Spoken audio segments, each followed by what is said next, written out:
Diep wakes before dawn with grit in her eyes and a tongue gone dry. The stove crackles. Water starts to boil. On the kitchen table, a stack of bills sits under her palm, paper cold. Corners sharp enough to raise a sting. Today she buys a small field near the stream, if the paperwork is clean. Appears to be in order. If it is not, We can the money vanishes and the family Something's carries wrong. shame I can and feel it. silence for years. Stay calm. James You need to watches think. from the doorway, Don't worry, I've got this. tying I'll his protect you. shoes, saying nothing Too until her fast. breathing turns shallow. If you want the next moments with us, You'll be all right. tap like, subscribe, Door. I feel and it's keep the starting door now. in sight. This new day. The stove Water. crackles in the half-dark, I can face and the it. kettle begins do its this. thin hiss. Diep sits at the kitchen table with her back straight and her feet planted. A stack of bills rests under her palm. Paper chills her skin. The corners scrape her thumb when she lifts the top note. She counts slowly, not because she cannot count, because one rushed number becomes an opening for someone else's mouth later. 1, 2, 3. The money is school fees, rice, cooking gas. The next bottle of medicine if knees cough returns. Her face stays calm anyway. Calm is the uniform she wears, so the people she loves can keep their own shoulders soft. James stands in the doorway, shoe in one hand, lace in the other. He watches her fingers flatten each bill as if smoothing the future. He wants to step in and take the stack, but he knows what that does to her, how it steals the one thing she can fully control. You don't have to do this alone, he says. Diep keeps her gaze on the table. I'm not. She squares the bills against the wood. You check the paperwork tonight. James's jaw shifts once, teeth pressing. And you don't hand over the rest without a written receipt. She looks up. A faint smile touches her mouth and vanishes. CEO rules. He crosses the room and kisses her forehead, warm breath against cold skin. Family rules. She steps outside to the garden for one fast check. Basil leaves beaded with moisture, soil dark under her nails. The smell pulls up a memory of hands rinsing mud at a basin, work that never asks permission. Diep pours water carefully, not wasting a drop, and the sound of it hitting dirt steadies her pulse. Behind her, small feet shuffle. Nye appears with her stuffed orange tucked under her arm, eyes half closed. Where are we going? She asks. Diep smooths her hair. To buy our little field. Nye's cheeks lift. Our stream field. The dog trots in, nails tapping fast, tail thumping chair legs. He circles once, then sits close to Nye, nose aimed toward the door. Trip day, at Hill Fruits. Cold air hums from the unit in the back. Diep signs the cold unit log, pen scratching too loud in the quiet. Checks the temperature twice and hands Luan a clean task list. Her voice stays neutral. No one asks about my family. If they do, you call me. Luan's smile hesitates. Did something happen? Diep gives him only the line that protects everyone. Just boundaries. Mr. Hung hears the tone from the front display. One nod. Good, he says. Boundaries are business. Diep takes Nye's hand and leaves before the shop can pull her into its noise. The older woman's house rests near the stream, modest and swept clean. Morning sun shows the field for what it is. Sandy on top, cool underneath. Water close enough that plants can drink without begging. Diep crouches and lets a pinch of soil slide through her fingers. The grains stick to the sweat at her knuckles. Workable. Honest. Inside. The older woman sets tea on a low table and lays out papers with hands that tremble slightly from the weight of letting go. Diep opens her folder and moves with quiet precision. Land title. Owner ID, boundary map. She asks for a witness. She photographs every page, corners aligned, dates centered. The older woman watches the phone lift again and again. You're careful, she says. Diep swallows once. The word scrapes against old lessons. I've learned, she replies. What she does not say. I have paid for trust with nights of hunger. I do not do that again. The witness signs. The stamp pad thumps once on the wood. Now the money.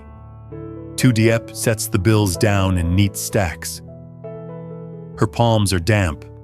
She wipes them on her skirt and counts out loud so the room cannot twist the truth later. Each number lands clean. When she pushes the stacks forward, a cold calculation flashes behind her eyes. The reserve is gone. If something breaks, she will have to choose which need gets fed first.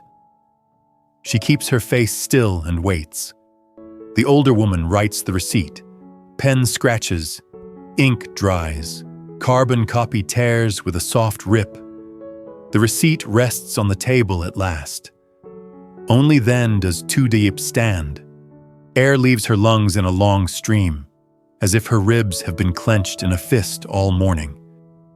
She folds the receipt into her folder, closes it with both hands, and feels the click of certainty. Outside, Nye runs to the stream's edge and points as if she is drawing a map on the air. Cucumbers there, potatoes there, flowers there, because Mom wants flowers.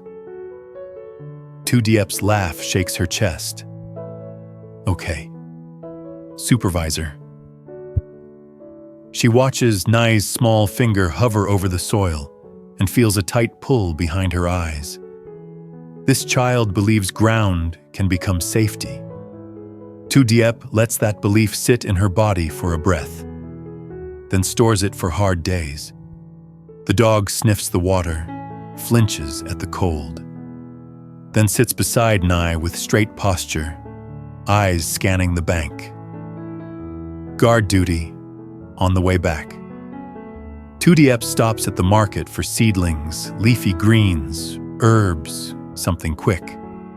The vendor ties the tray with thin string, not tight and competent. Diep carries it home, the weight small but real, and it steadies her. Proof will grow from this decision, one leaf at a time. Part 2. The shadow of threat at work. James keeps the office cold. The air bites his wrists when he rolls his sleeves. Cold keeps his hands steady. A contract glows on his screen. He reads. But his mind keeps returning to the kitchen table, Diep's palm flattening bills, her breath held too high, her discipline doing the job of safety. He touches the photo beside his monitor. Diep with flour on her cheek. Nye grinning with the stuffed orange. The dog pressed close. Protect this. His phone vibrates. Diep. He answers on the first ring. Did you do it? Done, she says. The word is clean. Her breathing is not. I'm proud of you, he says. A pause. James, Diep says. His stomach tightens. What? He came again. Mr. Hoan? Yes, near the salon. He didn't push. He just acted as if he belonged. James exhales through his nose. Slow. What did he say? He says he's passing by. Same line, same smile. James's fingers curl around the phone until the edge bites. Okay, he says. New rule starts now. He leaves early, no drama, no noise. Outside the salon, Diep tastes chemicals in the air when the door opens. Hair dye, perfume, heat. Scissors click inside. The street stays busy, but her body stops reading it as ordinary. Mr. Hoan waits near the corner, crisp shirt, clipped ID badge catching the sun. He smiles as if she owes him a greeting. His eyes move from her face to the seedlings in her hand, to Nai tucked close at her hip. Diep tightens her grip on Nai. Nai presses the stuffed orange harder under her arm. The dog shifts in front of them, tail still. Congratulations on the land, Hoan says, voice low. He steps close enough that strangers can't hear. Diep keeps her eyes forward. Thank you. Paperwork can be tricky, he murmurs. If you need help. Heat climbs into her ears. Her pulse hits her fingertips, inside her mouth. Her tongue presses against her teeth so she doesn't ask the burning question. How do you know? We handled it, she says. Hoan's gaze lingers on Nai. Beautiful family? Diep nods once and keeps walking. The string knot on the tray cuts into her palm. She doesn't loosen her jaw until the salon is behind her, and her teeth ache from the pressure. That evening, James comes home early and sits at the kitchen table with his phone face down. No more solo conversations with strangers about our family, he says. No names. No address. If someone persists, we end it. Diep nods. I already told Luan. James's mother stirs soup at the stove, slower than usual, listening with her whole back. The front door opens. James's father steps in and sits without being asked, hands flat on the table. James continues. Business only. Nothing personal. He squeezes Diep's hand once. You didn't do anything wrong. Diep's throat moves. He makes me feel he knows something. He might, James says. That's why we don't feed him information. Before the words can sink deeper, Nai runs in with a paper held high. I got a good child certificate. James takes it, reads the stamp, then lifts her and spins her once, one clean circle, before setting her down. Big gift, he promises. Ball pit. Nai asks. James lets out a short laugh. We'll see. Soup, steam, and chatter return for a few minutes. The dog's tail thumps steady. Then the knock comes. Polite. Measured. James's father stands first. James opens the door. Mr. Hoan stands outside with a friendly smile and a small bag of fruit resting against his palm. Sorry to bother you, he says. I heard you bought land near the stream. Congratulations, I just wanted to offer help. Diep's stomach tightens. Cold spreads across her shoulders. He knows. Again. James does not take the bag. Thank you. We handled it. Hoan's eyes slide past James toward the kitchen.